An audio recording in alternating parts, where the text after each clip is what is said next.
Jia est institutrice, mais quand elle revêt sa burqa, elle se transforme en justicière. Une super-héroïne qui lutte contre les méchants.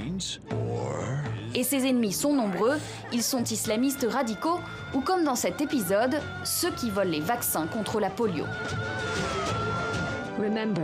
Derrière ce dessin animé 100% pakistanais, le créatif Haroun.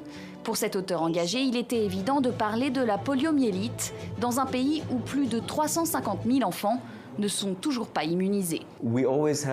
À chaque épisode, on traite un nouveau sujet de société et on cherche à transmettre un message. Avec le nombre grandissant de cas de polio dans le pays, on a décidé de s'attaquer au problème. Et l'OMS a déclaré l'état d'urgence sanitaire. Et la tâche n'est pas facile pour notre vengeresse en burqa. Les préjugés sont encore nombreux au Pakistan.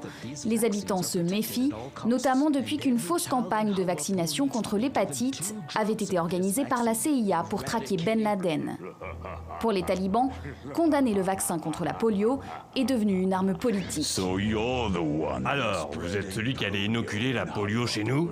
Non, je ne vais pas la propager. Au contraire, je suis là pour stopper la maladie.